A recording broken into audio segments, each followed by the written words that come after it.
자, 지난번에 우리가 봤던 게 이제 문장의 짜인 부분들을 봤습니다. 문장의 짜인 부분들은 아마 여러분들이 집에서 이제 복습을 제대로 했으면 문제는 다 풀어봤죠. 그 밑에 이제 연습 문제 다 풀어보셔야 됩니다. 그거 다 풀어봐야지 뒷부분들하고 이제 내용이 다 연결될 겁니다. 자, 일단 문법 요소라는 것을 볼 건데, 이 문법 요소는 종류가 좀 많습니다. 뭐 종결 표현도 있고, 그리고 뭐 뒤에 보면 높임 표현, 시제, 그리고 뭐 사동, 피동 뭐 이런 것까지 해가지고 종류가 조금 여러 가지가 있는데 모의고사에서도 자주 나오고요. 여러분들이 좀 신경 써서 봐줘야 됩니다. 자, 지금 먼저 종결 표현은 뭐 비교적 좀 간단합니다. 이 종결 표현은 말 그대로 이제 종결음이라는 것이 있었죠. 예를 들어서 자, 우리가 이제 먹다라는 단어를 가지고 천천히 생각해 봅시다.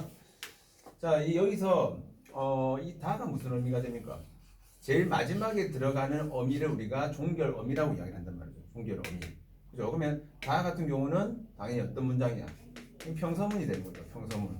그죠? 그러면 먹니 하게 되면 의문문이 되는 것이고, 그죠? 먹자 하게 되면 청유문이 되는 것이고, 그죠? 자, 먹어라 하게 되면 명령문이 되는 것이고, 또는 먹구나 하게 되면 뭐가 됩니까? 감탄문이 되는 거라고.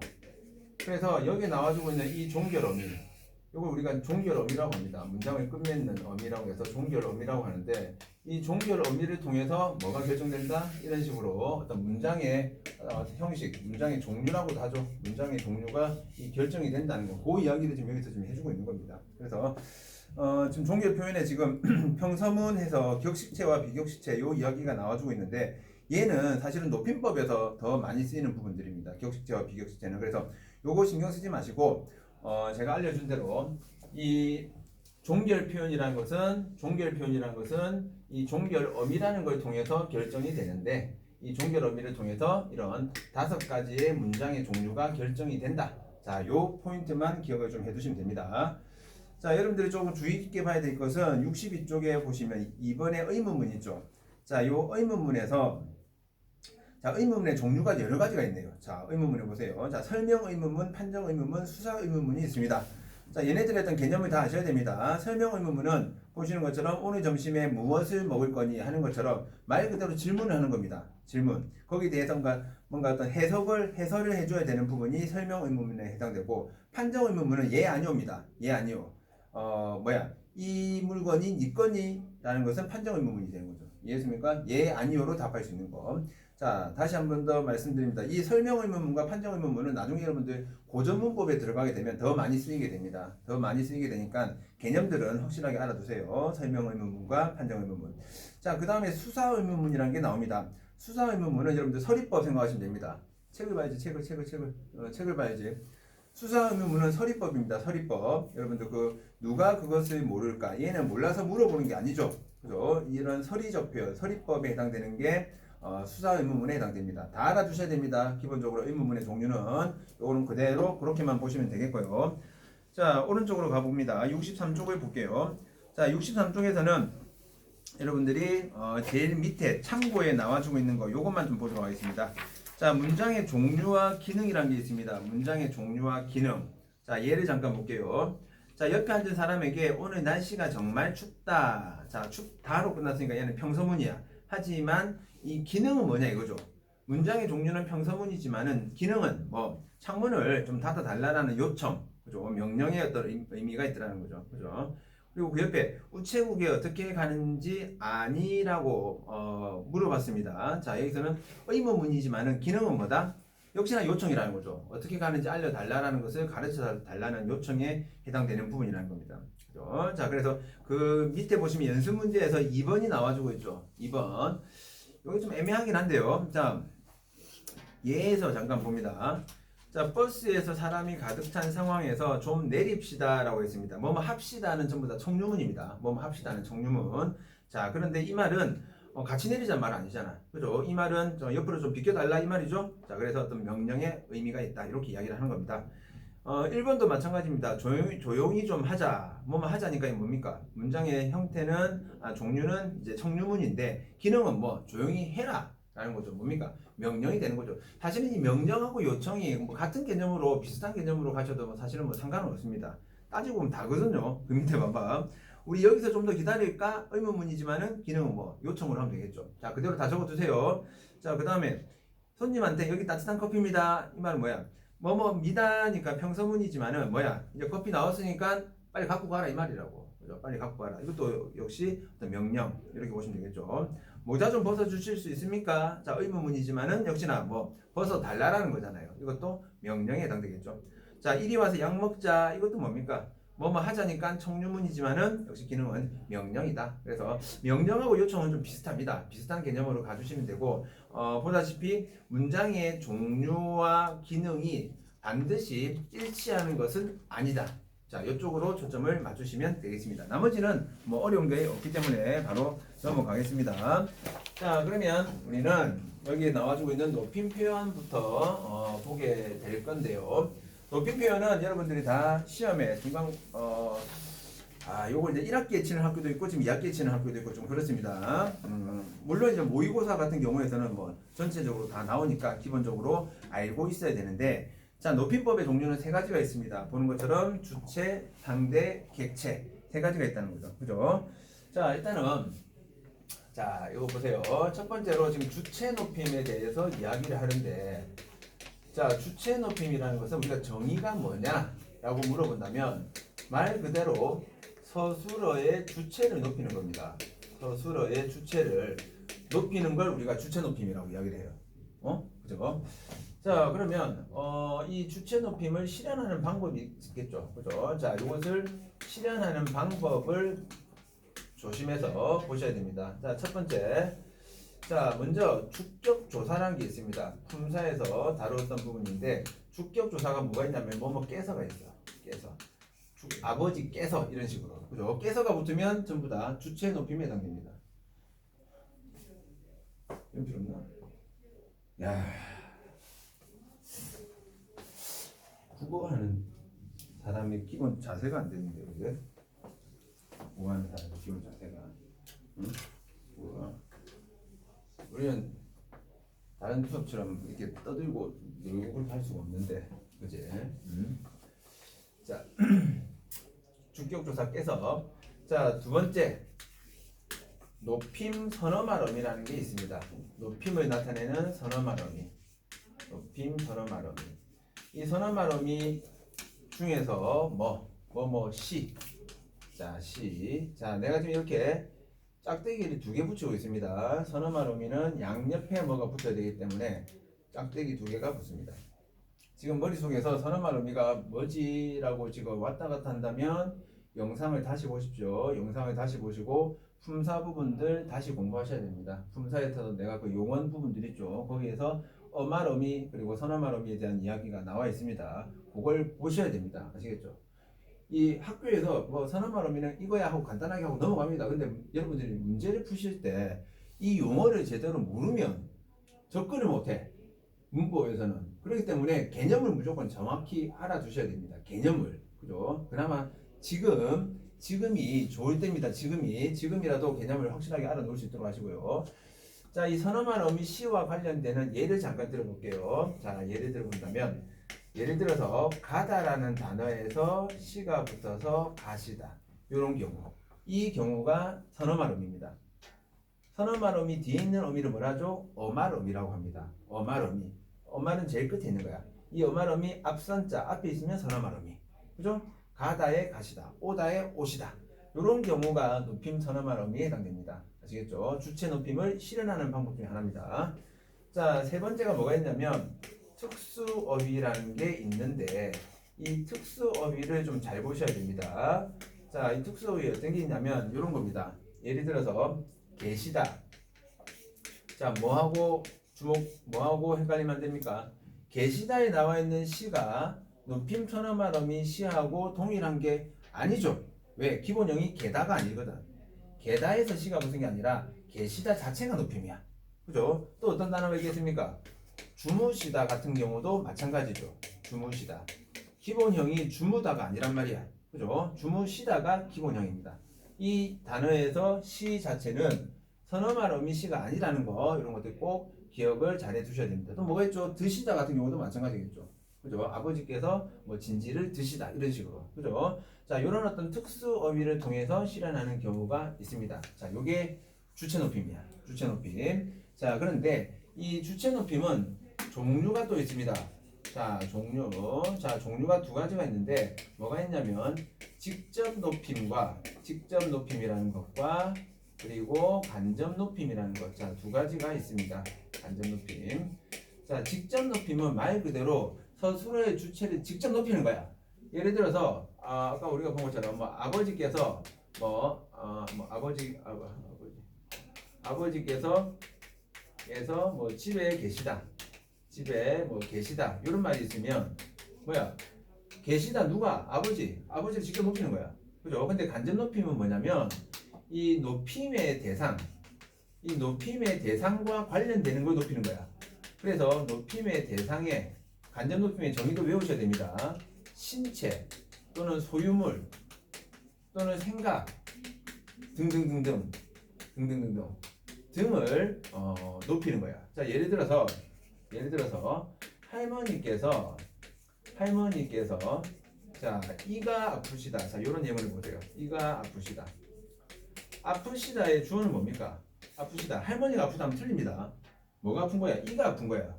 근데 왜 이를 높여주고 있죠? 아프다 해서 시를 붙여서 왜 높여주고 있습니까? 요 이는 높이고자 하는 대상의 신체의 일부분이니까. 이해했습니까? 자, 이러면 이는 주체 높임 중에서도 간접 높임입니다. 학교 시험 문제를 칠 때 이 직접 높임보다는 간접 높임 쪽이 더 많이 나옵니다. 간접 높임. 그래서 이 간접 높임을 잘 보셔야 됩니다. 하나 더 해볼게요. 자, 선생님께서 자, 책이 많으시다. 자, 요런 예문도 마찬가지입니다. 자, 많다에 시가 붙였단 말이야. 근데 뭐가 많은 거죠? 선생님이 많은 게 아니죠. 뭐가 많은 거야? 책이 많은 거야. 그죠? 근데 책을 왜 높여주고 있냐 이거죠. 요거는 높이고자 하는 대상의 소유물과 관련되니까. 그죠? 이런 것들이 간접 높임입니다. 근데 만약에 지난주에 여러분들이 공부했던 것을 복습을 많이 했다면 이 문장들 얘네들은 주로 뭐하고 관련되죠? 뭐와 요거와 관련된다고. 보입니까? SSV. 뭐였죠? 서술절에 하는 문장이었다고. 서술절에 하는 문장. 이해됩니까? 아프시다. 뭐가? 이가. 그러면 할머니께서 해당되는 전체 주어에 해당되는 서술어가 뭐다? 이가 아프시다. 요게 서술절에 하는 문장이었죠. 그래서 서술절을 하는 문장이 간접 높임에 해당되는 부분들입니다. 알겠죠? 그러니까 뭐 서술절이라고 해서 다 간접 높임이라는 건 아니죠. 근데 간접 높임은 기본적으로 서술절을 하는 문장이 된다는 겁니다. 아시겠죠? 토끼는 귀가 길다. 이 높임 아니잖아요. 그죠? 이런 것들은 높임이 아닌데 이런 식으로 봤을 때 간접 높임이 이루어졌을 때는 이 아이가 서술절을 아는 문장과 관련이 된다는 것을 머릿속에 넣어두시면 됩니다. 자, 요게 주체 높임입니다. 주체 높임. 됐죠? 자, 그 밑에 뭐 예문도 뭐 나와주고 있는데, 그렇다면 여러분 책에서 일단 필요한 거에다가 줄만 잠깐 한번 쳐볼게요. 일단은 실현 방법에서 주격조사 깨서 요거 줄 치시고, 선어말 의미 의시 요것도 줄 치시고, 그 다음에 특수어휘 줄 칩니다. 자, 다 따라왔습니까? 자, 그 다음 특수어휘 중에서도 편찮으시다, 주무시다, 돌아가시다, 잡수시다, 드시다까지도 줄쳐둡니다. 편찮으시다, 주무시다, 돌아가시다, 잡수시다까지 줄쳐놓고, 제가 줄치라는 거 꼭 외우셔야 됩니다. 제가 줄치라는 거. 제가 말한 문법 내용들은 다 나오는 내용들입니다. 그거는 제가 100% 장담해서 말씀드릴 테니까 꼭 외워서 다 기억하세요. 자, 그 다음에 당구장 표시로 되어 있는 말씀 잠깐 봅니다. 자, 이것도 주셔둘게요. 말씀은 남의 말을 높일 때뿐 아니라 자기 말을 낮출 때도 사용할 수 있다는 거. 형태는 같지만은 이 단어가 높임의 의미도 있고 낮춤의 의미도 있더라는 거죠. 자, 보시는 것처럼 선생님 말씀을 먼저 듣고 제 말씀을 전하겠습니다. 그래서 선생님 말씀은 상대방을 높이는 겁니다. 그래서 선생님을 높이기 위해서 사용하는 말씀이 되겠고, 제 말씀을, 자, 여기서 말씀은 자기 자신을 낮추는 용어로 사용되고 있습니다. 자, 이런 형태 주의하시고요. 자, 그 다음에 간접 높임. 자, 간접 높임에도 줄을 좀 칠게요. 높여야 할 대상과 밀접하게 관련된 대상, 신체 일부 소유물 생각까지 밑줄. 됐습니까? 자, 나머지는 밑에 있는 거 나중에 여러분들이 확인해 보시고요. 자, 오른쪽으로 와서 65쪽을 보겠습니다. 자, 그 다음에 두 번째로 나와주고 있는 게 상대 높임인데 상대 높임은 따로 적지 않고 여기 나와주고 있는 내용으로 가겠습니다. 자, 일단은 상대 높임은 자 보시는 것처럼 높이거나 낮추어 말하는 방법 여기 주셔보겠습니다. 우리가 좀 이상하죠. 높임법이라고 하면 당연히 높여야 된다라고만 생각을 하는데 높이거나 낮추어 말하는 게 상대 높임이래. 아시겠죠? 낮추어서 말하는 것도 상대 높임이 된다는 겁니다. 자, 그리고 자 여기서는 지금 상대 높임의 정의에서 듣는 이가 나옵니다. 듣는 이. 즉 상대 높임이 되기 위해서는 반드시 뭐가 있어야 된다? 청자가 필요하다는 거죠. 청자. 자, 청자가 있다는 것은 당연히 누가 있다는 거야? 말하는 사람이 있단 말이죠. 그럼 기본적으로 대화 상황이 이루어지면 무조건 뭐가 이루어진다? 상대 높임이 이루어진다는 겁니다. 여러분들이 시험을 칠 때요, 그 높임법이 나오면 높임법 한 개짜리 물어보는 문제는 안 나옵니다. 기본 2개 아니면 3개가 같이 묻어 있는 그런 문제가 나오게 됩니다. 그래서 쉬운 게 뭐냐면 기본적으로 대화 상황이 나와 있다라고 하면 무조건 여기서는 상대 높임은 먹고 들어간다고 생각하시면 됩니다. 아시겠죠? 상대 높임은 무조건 들어가 있다라고 보시는데 이 상대 높임을 실현하는 방법, 자, 뭐 빨간색으로 줄은 쳐져 있습니다. 요것도 같이 알아두셔야 되겠죠? 종결 어미를 통해서 실현하는데 자, 그 밑에 표가 나옵니다. 그 밑에 표가 나오는데 자, 지금 격식체와 비격식체가 있는데 하십시오, 하오, 하게, 해라체, 해요체, 해체 이런 것들이 나와주고 있죠. 그래서 최소한 격식체의 종류가 무엇이 있고 비격식체의 종류가 무엇이 있는지 하고 그리고 아주 높임, 예사 높임, 예사 낮춤, 아주 낮춤, 두루 높임, 두루 낮춤까지 최소한 요 틀은 외워둡니다. 알겠죠? 요 틀은 외워두셔야 됩니다. 그리고 나중에 여러분들이 이게 근데 헷갈립니다. 종결 어미만 가지고 찾기에는 되게 헷갈리는 부분들이 많습니다. 그래서 학교에서 만약에 이제 시험을 이 상대 높임과 관련되는 부분을 시험을 친다고 하면 제가 시험에 잘 나오는 종결 어미를 몇 가지를 알려드릴 겁니다. 그래서 그 종결 어미를 외우고 그냥 들어가셔야 됩니다. 그거 아니고는 여러분 찾기가 힘듭니다. 예를 들어서 집에 갈까? 무슨 높임 같아요? 헷갈린단 말이야. 밥 먹어? 무슨 높임 같아? 빨리 자? 헷갈린다고. 빨리 자 하게 되면. 그죠? 이런 것들은 이런 종결 어미 이런 걸만 가지고는 예를 들어서 뭐 하오 그러니까 오로 끝나야 된다. 하게 개로 끝난다. 해라 라로 끝난다. 해요 요로 끝난다. 해로 끝. 이걸로는 찾을 수가 없다는 겁니다. 없기 때문에 여러 가지 어떤 그 종결 어미들 여러분들이 시험 치기 전에 외워야 될 종결 어미들이 있습니다. 그래서 그걸 가지고 나중에 여러분들이 시험 대비를 할 수 있도록 하시고 하지만 여러분들이 외워두셔야 될 것은 상대 높임이라는 것은 대화 상황에서 기본적으로 이루어지고 첫 번째 그리고 종결 어미를 통해서 이루어진다는 것. 그 다음에 요 표에서 격식체는 뭐가 있고 비격식체는 뭐가 있다. 요 표 자체는 기본적으로 외워두시면 되겠습니다. 그 정도까지만 여러분들이 해두시면 됩니다. 자, 그 다음에 중요한 게 이제 객체 높임입니다. 객체 높임. 자, 3번으로 객체 높임이 나오는데 자, 이 객체 높임. 아까 주체 높임이라는 것이 서술어의 주체를 높인다고 했잖아. 그럼 객체 높임은 뭐냐? 객체 높임은 서술어의 객체를 높인다라고 이야기를 할 수가 있겠는데 그러면 뭐가 객체냐 이거죠. 뭐가? 바로 목적어나 부사어가 됩니다. 목적어나 부사어가 서술어의 객체에 해당됩니다. 즉 목적어나 부사어가 높임의 대상이 되는 경우 목적어나 부사어가 높임의 대상이 되는 경우가 객체 높임이 실현된다고 볼 수 있겠는데 역시나 여기서 우리가 이 객체 높임이 실현되는 방법을 한번 확인해 볼게요. 첫 번째, 자 부사격 조사라는 게 붙습니다. 부사격 조사. 자 부사격 조사는 깨가 붙어요. 깨. 그러니까 나는 아버지께 인사를 드렸다. 이런 식으로 자 아버지께 그럼 깨가 붙었으니까 얘는 자 깨가 부사격 조사라고 했으니까 걔는 뭐가 된다? 부사어가 된다는 거죠. 부사어. 자 다시 객체 높임은 서술어의 객체를 높이는 건데 객체라는 것은 목적어나 부사어를 말합니다. 목적어나 부사어. 자 그런데 이 부사어가 높임의 대상이 될 때는 전부 부사격 조사 깨가 붙습니다. 기억 잘 해놓으세요. 자 두 번째 자 역시나 특수어휘라는 것이 붙게 되는데 이 특수어휘는 4개밖에 없습니다. 4가지. 이 4가지는 여러분들이 앞으로 3년 내도록 쓰일 것이기 때문에 외우셔야 됩니다. 이 4개 외워놓고 있으면 그냥 무조건 여러분들 대박나게 편할 겁니다. 자, 들이다, 모시다, 그리고 뵙다, 그리고 여쭈다. 4개입니다. 외우세요. 여쭈다나 여쭈다 다 똑같습니다. 들이다, 모시다, 뵙다, 여쭈다. 외우십시오. 들이다, 모시다, 뵙다, 여쭈다. 들이다, 모시다, 뵙다, 여쭈다. 얘 나오면 그냥 무조건 객체 높임입니다. 무조건 객체 높임입니다. 꼭 외우세요. 들이다, 모시다, 뵙다, 여쭈다. 나중에 여러분들이 모의고사 문제를 푼다 하더라도 요거 알고 있다가 높임법 문제를 푸시면 시간을 아주 단축시킬 수 있겠죠. 그죠? 그럼 나머지 시간을 버는 부분이기 때문에 꼭 기억을 해 놓을 수 있도록 하겠습니다. 그죠? 객체 높임은 그것만 보시면 되겠습니다. 자, 그러면 자, 요 예를 잠깐 보세요. 어, 어, 어, 자, 아버지께서 할머니를 모시고 병원에 가셨어요. 자, 요 문장이 있다고 하겠습니다. 자, 여기서는 지금 어떤 민서야!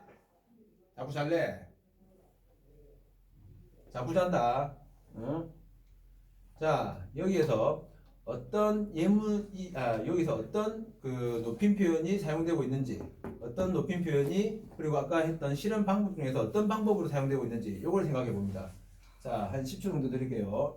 여기서 사용되고 있는 높임법의 종류는 무엇이고, 그리고 실현하는 부분들은 뭘 통해서 실현하고 있는지, 그 부분들을 보십니다. 자, 했던 거 다시 보세요. 적었던 거랑 주셨던 거 내용 보시면서 여기에서 뭐가 사용되고 있는지 확인하십시오.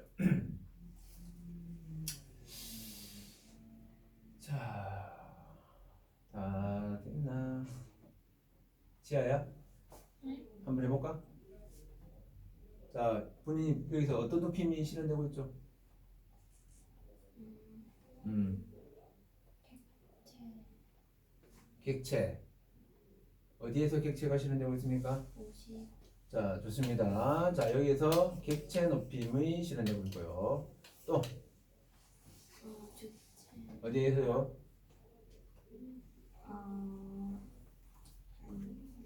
간접, 간접 높임? 자, 주체, 그냥 주체 높임 1, 2, 3번 중에서 아까 몇 번이 여기서 지금 실현되고 있는 거죠? 1번, 1번 어디? 요거죠? 네. 그래서 자, 여기서 지금 주체 높임이 실현되고 있습니다. 자, 다 끝났습니까? 가셔, 이게 왜요? 시, 시 무슨 높임이죠? 맞아. 자, 셔시라는 글자는 어떻게 만들어집니까? 시와 어시 결합해서 만들어지는 거예요. 그죠? 그러면 높임 선어말 음이 시가 사용되고 있단 말이야. 그럼 여기서도 뭐가 사용된다? 주체가 사용되고 있더라. 됐습니까? 끝났습니까?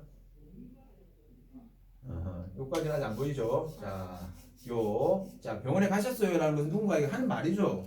그죠? 뭐 엄마한테 말하든 뭐 할머니한테 말하든 이렇게 누군가한테 말하는 거라고. 요로 끝난 일부러 쉬운 종결 어미를 썼습니다. 요로 끝났으면 아까 상대 높임 중에서 해요체가 있죠. 해요체가 요로 끝나는 겁니다. 그러면 요 부분에서 상대 높임이 실현되고 있단 말이죠.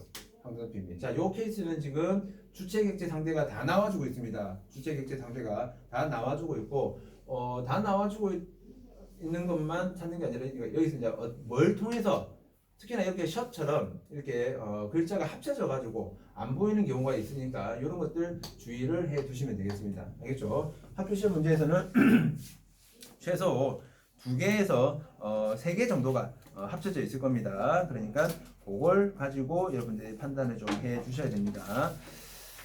자, 그 다음에 여러분들 66쪽 잠깐 볼게요. 66쪽에 잠깐 보시면 잘못된 높임 표현이라고 나와주고 있습니다. 잘못된 높임 표현. 자, 지금 처음에 보시면 높여야 할 대상을 제대로 높이지 않는 경우라고 되었죠. 선생님은 머리가 하얗게 세웠다. 자, 이거 무슨 높임이죠? 이거 무슨 높임일까? 선생님은 머리가 하얗게 세웠다. 무슨 높임이죠? 주체 높임이죠. 주체 높임 중에서도 뭐 간접 높임이라고. 왜? 세웠다의 주체가 누굽니까? 선생님이 아니라 머리잖아. 그죠? 근데 머리를 왜 높였죠? 높여야 할 대상의 신체 일부분이니까. 맞습니까? 그렇다면 얘는 간접 높임이야. SSV 간접 높임이라고. 이게 머리에 쏙쏙 들어와야 됩니다. 복수가 안 되면 뭔 말인지 모른다. 자, 그렇다면 머리가 새었다라고 하면 낮춘 거죠. 그렇기 때문에 세셨다. 셔시라는 글자는 시와 어스로 만들어주고 있더란 말이죠. 그죠? 그래서 높여야 되는데 높이지 않게 했던 부분들이 1번 케이스가 되겠고 2번 케이스도 봅니다.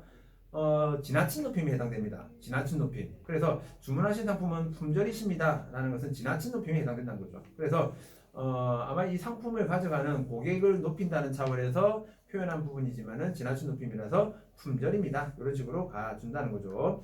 자, 참고 부분 보겠습니다. 선생님께서도 감기에 들었다. 잘못됐죠. 감기가 드셨다라고 이야기를 해줘야 되고. 자, 포장이세요. 자, 지나친 높임입니다. 자, 포장해 드릴까요? 햄버거 나오셨습니다. 잘못됐죠. 햄버거 나왔습니다로 해주셔야 됩니다. 자, 네 번째 요거 잘 봅니다. 철수자 스님께서 너 빨리 오시래.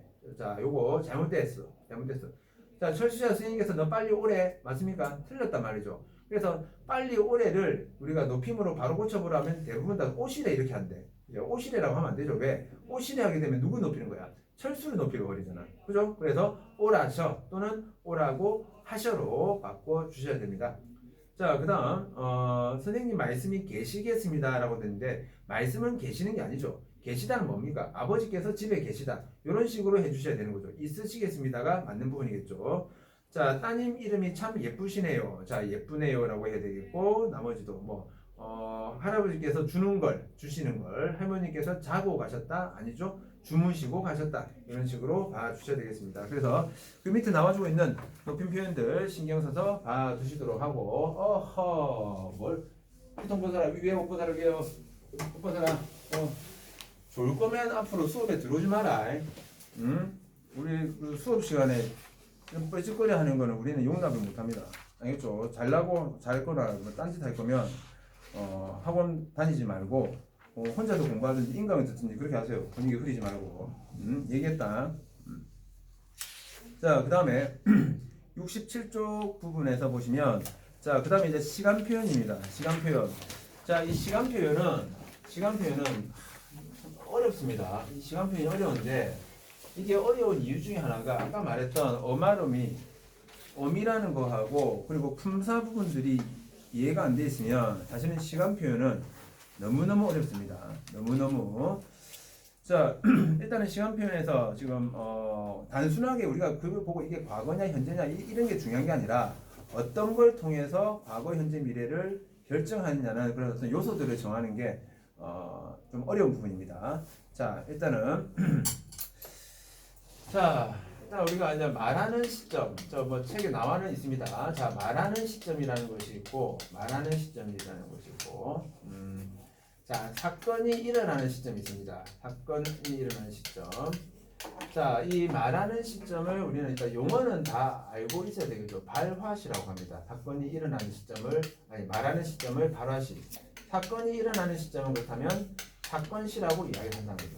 그죠? 자, 우리가 표현 하나 볼게요. 자, 어떤 이 시간의 어떤 흐름이라고 쫙 봤을 때 여기가 예를 들어서 발화시라고 하겠습니다. 발화시. 자, 그런데 사건이 여기에 일어났다 이거죠. 사건이 여기에 일어났을 때는 요거 시제는 뭐가 된다? 이쪽으로 하면 말하는 시점보다 사건이 먼저 일어난 거죠. 먼저. 이렇게 되면 얘는 과거가 됩니다. 과거. 당연히 같으면 현재겠죠? 자, 말하는 시점보다 사건이 뒤에 일어난다. 자, 이렇게 되면 당연히 시제는 미래가 되는 겁니다. 그죠? 자, 요걸 우리가 간단할 것 같지만 또 한 번씩 보면 되게 헷갈릴 수 있습니다. 자, 과거를 말하는데 과거는 사건 시가 발화 시보다 앞에 있습니까? 뒤에 있습니까? 자, 건우야, 과거 시제는 사건 시가 발화 시보다 앞에 있어, 뒤에 있어? 사건 시가 발화 시보다 앞에 있을까, 뒤에 있을까? 이래 되면 안 된다고. 이래 되면 이쪽이 먼저 일어난 겁니다. 이쪽이 먼저 일어난 거고 이쪽이 뒤에 일어난 거야. 알겠죠? 다시 사건 시가 발화 시보다 앞에 일어났습니까? 뒤에 일어났습니까? 과거는 사건 시가 발화 시보다 앞에 일어났습니까? 뒤에 일어났습니까? 사건 시가 발화 시보다 앞에 일어났나 뒤에 일어났나? 앞에 일어났다고. 여기가 앞이라고. 여기가 먼저 일어났다고. 먼저. 자, 말 바꾸면 여러분들 되게 헷갈려요. 이 표가 아무것도 아닌 것 같지만은 사건 시와 발화 시가 말하는 시점이 되잖아. 과거라는 것은 바라시보다 사건 시가 먼저 일어난 건데 먼저 일어났다는 것은 다르게 말하면 그 앞에 일어난 거야. 앞이 이쪽이 아니라 이쪽이라고. 왜? 시간의 순서로 따져봐봐. 시간이 이렇게 흘러간다고. 그러면 먼저 일어난 거 앞에 일어난 게 뭐냐고. 이쪽이 먼저 앞에 일어난 거 아니야. 이쪽에서 앞에 이렇게 일어나는 거라고 지금. 그죠? 그래서 말을 어떻게 표현하느냐에 따라서 되게 여러분들이 시제를 찾는데 헷갈릴 수가 있습니다. 그래서 그것 자체를 좀 구분하셔야 된다. 알겠죠? 본인들 직접 바꿔봐야 됩니다. 자, 미래 시제라는 것은 미래 시제는 자, 사건 시가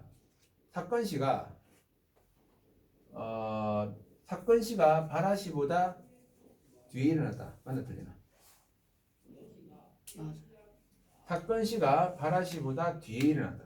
맞는 말이죠. 그죠? 사건 시가 바라시보다 뒤에 일어났다.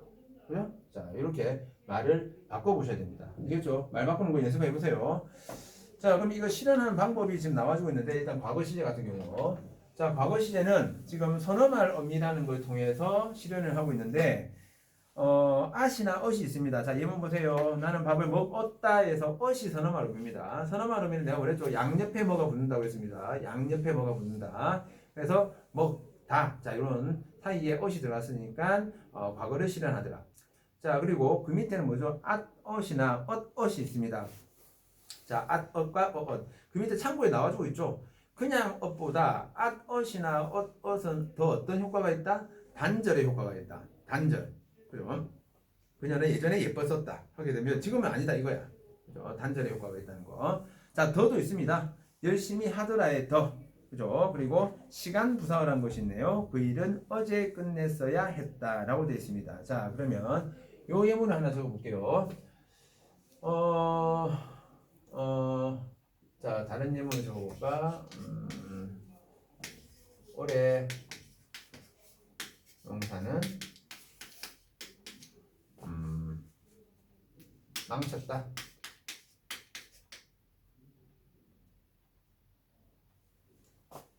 뭐할까? 가뭄이 여기까지 해놓을까? 가뭄이 드니 올해 농사는 다 망쳤다. 읽어볼까요? 책이 없는 예문들은 적어 놓고 좀 보세요. 자, 아마 여러분들 학교 시험 문제는 이런 것들이 나올 거니까, 그죠? 시험 적어 놓고 다 보면 시험 칠 때 되게 유용할 낀데, 그죠? 학교 시험에서는 야, 밥을 먹었다. 이게 과거인지 누가 몰라? 누가 그걸 내? 아무도 안 냅니다, 그런 거. 당연하겠죠, 그죠? 그죠? 다른 거 당연히 내지. 그죠? 그래서 제가 항상 예외적인 부분들을 자꾸 이야기를 하는 이유는 뭡니까? 예외적인 부분들을 물어보니까 그래. 그 부분을 가지고 이야기를 하니까 그거 적는 거죠. 근데 손이 놀고 있으면 어떻게 하나? 그지? 자, 망쳤다라는 단어는 어디서 나오죠? 망치다에서 나오겠죠? 자, 망치다의 ot과 그리고 다가 결합했습니다. 오케이. 망치다의 ot이 붙었으니까 과거 시제 선언말 의미가 붙었네. 그러면 얘는 시제가 과거 맞습니까? 하면 틀린다는 거죠. 왜? 올해 농사는 다 망쳤다. 지금 농사 망친 게 다 끝났습니까? 아니잖아. 아직까지 이 농사가 다 안 끝났습니다. 그럼 이건 뭡니까? 여기서 ot은 뭡니까? 미래에 일어날 일에 대한 추측입니다. 추측. 여러분들이 성적표를 갖고 엄마한테 보여주는데 나 이거 들고 엄마한테 가면 난 죽었다. 죽은 거예요? 아니잖아. 그죠? 미래 일에 대한 추측이라고. 선어말 의미를 썼다 해가지고 이게 무조건 과거가 되는 게 아니라는 거죠. 그죠? 그 케이스들을 기억을 해 놓으십시오. 그 케이스. 자, 그러면 다른 말로 하면 미래 시제도 마찬가지라는 겁니다. 나중에 미래 시제 가서도 이야기를 하겠지만은 그 선어말 의미가 반드시 그 시제만에 나타내는 것은 아니다. 그 시제를 나타내는 경우가 아닌 경우들이 있기 때문에 아닌 경우에 여러분들은 초점을 맞추셔야 됩니다. 누구나 다 압니다. 더, 어제 다 과거지. 그거 누가 몰라. 그죠? 근데 이런 거는 안 나옵니다. 안 나옵니다. 그래서 요거 보고 아이고 나는 시제 다 아는가 보다 생각하시면 안 돼요. 자, 넘겨보겠습니다. 자, 그 다음 68쪽에 현재 시제 갑니다. 현재 시제. 자, 현재 시제는 과거 시제보다는 조금 더 복잡합니다. 왜? 실현 방법을 보시면 동사, 형용사로 지금 나누어져 있습니다. 동사, 형용사로.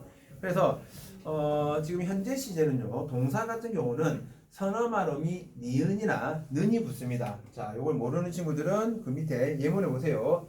지금 집에 간다라는 단어가 있죠. 자, 간다. 좀 굵직굵직하게 해서 볼게요. 자, 이 간다라는 단어는 원래 어떤 단어에서 나왔죠? 가다에서 나왔다고. 가다에서.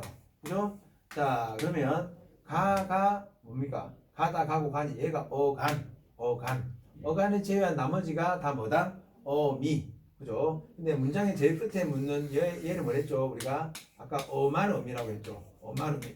어만어미.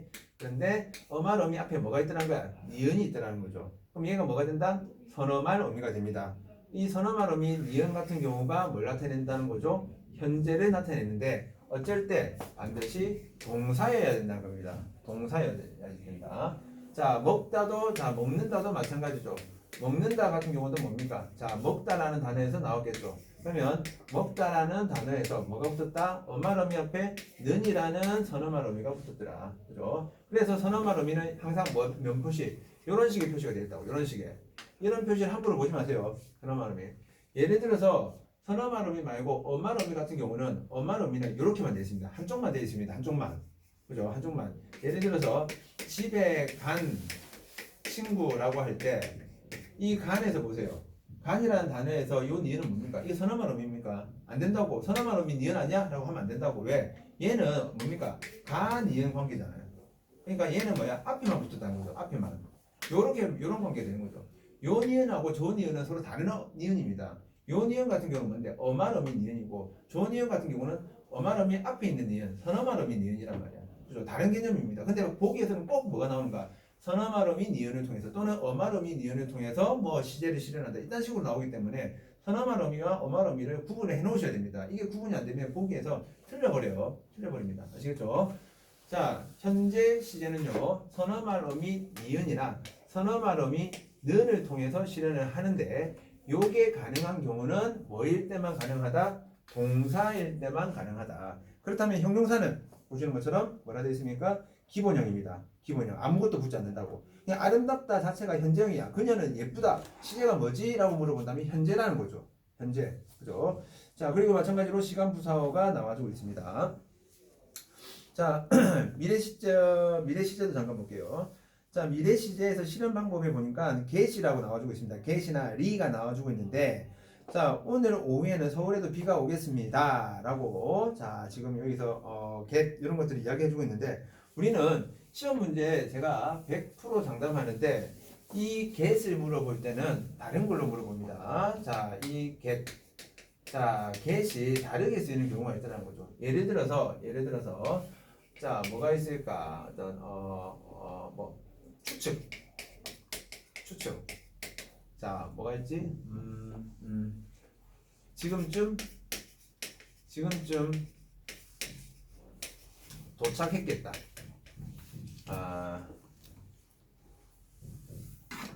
어제랍니다. 어제 재미있었겠다. 자, 여기서는 어시라는 요 시제도 나와주고 있고 get이라는 시제도 나와주고 있잖아. 그럼 둘 중에 뭘 해야 되지? 과거에 되나 미래에 되나? 그러면 안 된다는 거죠. 왜? 여기서 get은 뭐니까? 추측이니까. 아까 말한 대로 지금쯤 도착했겠다. 이것도 마찬가지입니다. 지금쯤 도착했겠다도 뭐야? get은 추측의 의미라는 거죠. 미래가 아니란 거야. 또 이런 것도 있습니다. 가능성. 자, 저 정도는 나도 하겠다. 자, 이게 지금 미래를 나타내는 게 아니라는 거죠. 그죠? 미래 시제를 나타내는 게 아니라 가능성. 그죠? 나도 저 정도는 할 수 있다는 가능성을 보여주고 있는 겁니다. 그래서 get과 관련해서는 시제와 관련되는 게 나오지 않습니다. get과 관련해서는 시제와 관련되는 게 나오는 게 아니라 추측이나 가능성이나 뭐 또는 의지도 있겠죠. 의지. 앞으로 열심히 하겠다. 뭐 이런 식으로 그런 어떤 다른 용도로 물어보는 부분들이 나오기 때문에 거기에 초점을 좀 맞춰 놓으셔야 됩니다. 여러분들이 제일 중요하게 시제에서 제일 중요하게 봐야 될 게 뭐냐면 참고입니다. 참고에다가 별표 하나 쳐놓을게요. 참고에다가 별표 하나 쳐놓습니다. 참고에다가 별표 하나 쳐놓으시고, 자, 관형사형 어미가 나옵니다. 지금 관형사형 어미가 은는 을던 우리 관형사형 어미 계속 이야기를 해주고 있습니다. 관형사형 어미.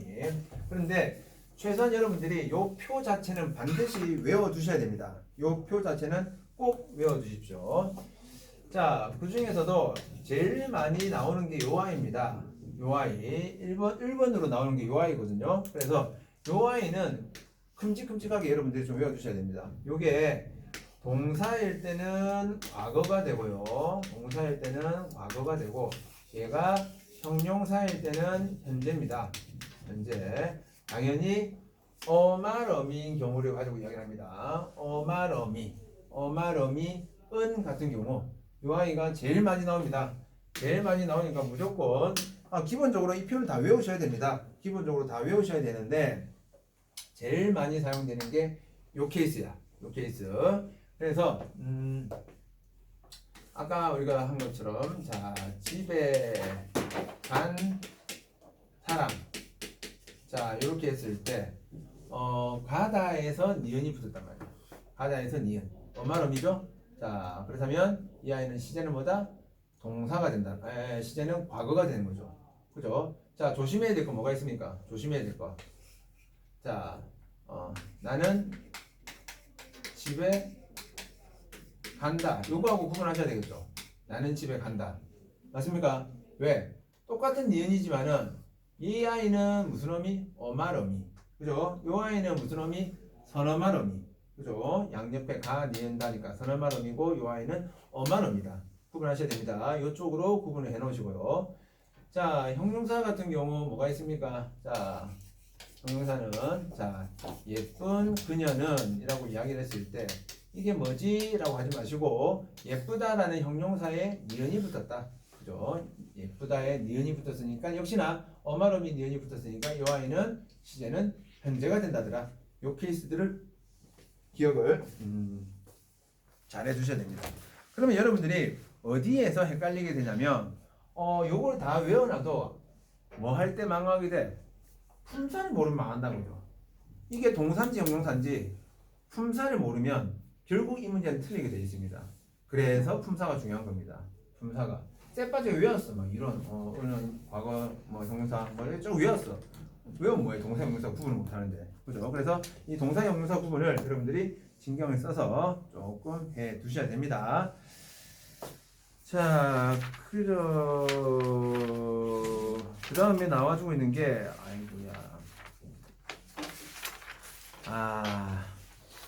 사동 피동인데 일단 사동 피동은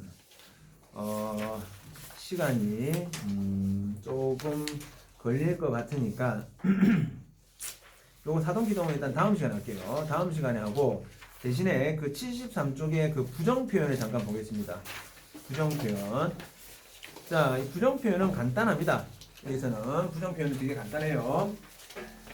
자, 지금 73쪽에 보시면 부정 표현의 유형에 보시면 의미에 따른 분류라고 해서 자, 안부정과 못부정 아마 이런 것들은 중학교 때도 아마 확인했을 겁니다. 안부정은 의지부정이죠. 의지부정. 그리고 못부정은 능력부정입니다. 능력. 이 정도는 우리가 기본적으로 알고 있습니다. 그래서 영희가 책을 안 읽는다. 의지. 영희가 책을 못 읽는다. 능력.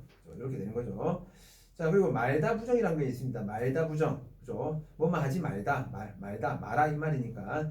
근데 이 말다 부정은 어디에만 사용된다고 되어 있죠? 명령문과 청유문만 됩니다. 명령과 청유에서만 이 말다 부정이 사용됩니다. 명령과 청유에서는 아니나 못은 사용할 수가 없습니다. 자, 여기까지는 우리가 또 편히 쉽게 볼 수 있는 부분이고요.